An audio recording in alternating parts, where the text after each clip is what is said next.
Hey guys, we are out at the farm. What we're gonna be doing is we're gonna tour our Back to Eden garden. It is our first year in. We planted a couple different vegetables. Some that we've liked, some that we haven't. Some that have done well, some that haven't done so well. Here we've got our watermelons. What we did here is, you can see we've got 8 inches of shavings. We actually built a planter box around our watermelon, so we've got about, Chris knows better than I do, but we've got probably about 4 inches right there to the top of the planter. And we dropped our watermelon seeds off in there and they took off. Yeah, plumb left to right, left to right. Turns into nice plants. Super easy. Super easy. Very natural way to garden, so you don't have to use a whole bunch of weed killers and fertilizers and things like that. You know, the wood chips will actually fertilize most of the plants. Here I've got some lima beans, I've got some carrots, some squash. The carrots are doing well. They're actually sprouting off each other there. Some lettuce. And what we do is we usually collect these bad leaves here and we will feed them to the animals on the farm. We got guinea pigs we feed them to. Chickens we feed them to. You know, pretty much anything will eat it. It tastes good to them. So what we don't eat here, you know, the animals will. Chris is probably picked today, but we've got a couple squash in here. We usually pluck about 6 squash off of this plant a day. There's one deep off in there. What do you say we go get it? Hey, welcome to the party. Welcome to the party. I'm sorry for interrupting y'all's video. I come looking for my shovel. And of course it's walked away. So I guess me and old JT don't go back this way. Enjoy the video. Because I found a good old squash. And see, they're just usually hidden in there. And what we do is we just go in here. This is a good one. We'll probably feed this one to the pigs. I might take it inside and fry it. We'll see. There's a couple good watermelons off in there. And you'll never believe where we got these seeds from.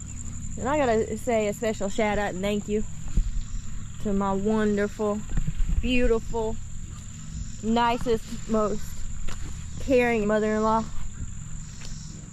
for sending us that watermelon down from down south, because it has produced all kinds of crazy sized watermelons, and they're just about ready for plucking. We've got a couple of rows of tomatoes, and what we do is, again, you know, like I said, we just dug the row straight down, put our seeds, sowed our seeds in, covered it up with some dirt, some compost, and I'll show you our compost pile here in a minute. But cover it up with some compost, and then you just cover it up with some of these pine shavings, and it helps hold the moisture. It helps, you know, make sure the plant gets all the nutrients it needs from the, you know, the wood chips. We've got some cantaloupe in here. This is our first year also growing muscadines. So as you can see, we're just now getting it to curl. And looks like he's trying to produce a little fruit down here as well too.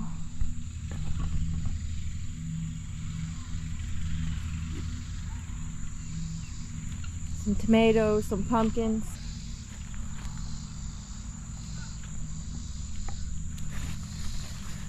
Got some good sized bell peppers in here. But yeah, we really enjoy our Back to Eden garden. It really helps keep the weeds down, helps so you don't have to water as often. See, we've got a cantaloupe hanging here on our trellis, and he just grows on up. Got some tomatoes, zucchinis. It's just an abundance. We got to thank God for what he's blessed us with here. But we've got some smaller pumpkins. What we usually do with these is we'll use them for, you know, ornaments on the table, or you can feed them to the pigs. So I'm sure y'all are wondering, you know, how we water whenever we do need to water. You know, some people say you don't have to water with Back to Eden. We do, because sometimes it gets so dry out here, especially this year. We just hook this water pump up, and then we pump water through the garden. We do that probably about once a month. So it really helps, you know, as far as watering.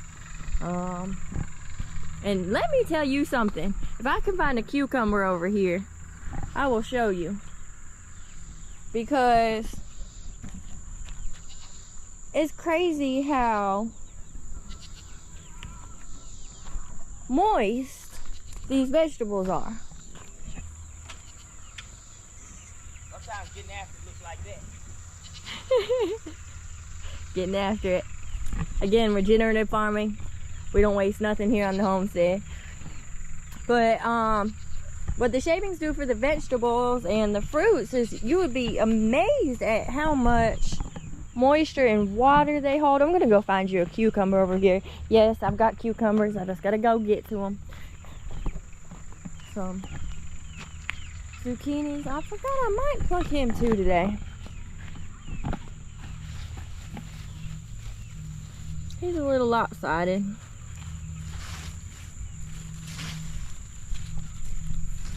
Get him off of there.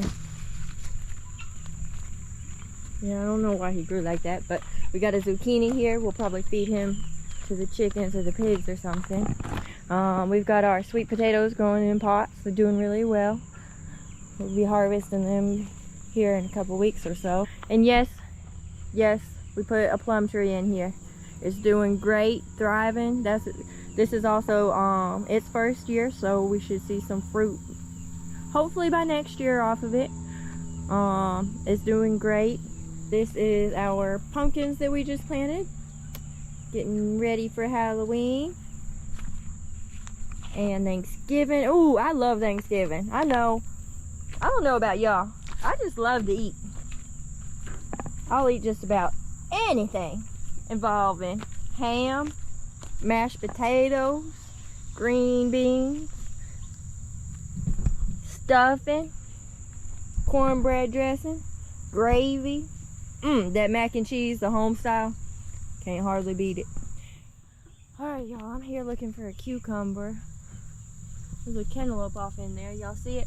What we do is we kind of, you know, sometimes mix our different vines together because they do take up so much space. So with the Back to Eden garden, it's, you know, you can really fit a lot more fruits and vegetables in one area because, you know, you're sectioning out certain sections for them. Like here you can see I've got my pumpkins, my cucumbers, my cantaloupes, and then over there I've got my turnips. So we kind of just section everything off. Here behind us we've got some more squash. Yeah, that's what I was trying to show y'all. They have taken over here. They really, really like it. You'll enjoy watching this though, I hope. I sure appreciate everybody taking the time to watch and walk around my garden with me. Oh, one more thing. You know what? I gotta show you one more thing. Oh, I forgot. I got okra in here as well. Yep. Okra. You see it? It's growing good. Another thing I'm sure y'all are wondering, how do y'all keep your chickens out of your garden? Well, see, so the answer to that question is, one, we keep their wings clipped, and two, we put some garden wire just around the perimeter. So as you see, yes, it's regular electric wire, but we've also have garden wire, and they tend to stay out of it pretty well. It works good for us anyways, you know, you do what works best for you. But we've had good luck with that and keeping the chickens out. But stay tuned, I want to show y'all one more thing. This is one of my favorite girls. Hey girls. They give us about 4 or 5 eggs a day. They're still young. They're about 6 months old. They just started laying. we have put together our planter. She always gets out. Girl!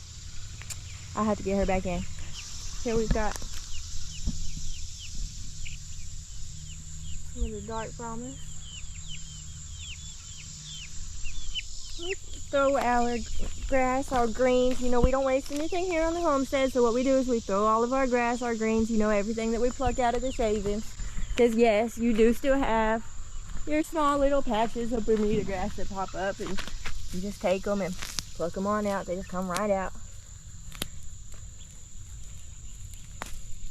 And then you cover them back up. And then you just take this and they go to town on it. Into it.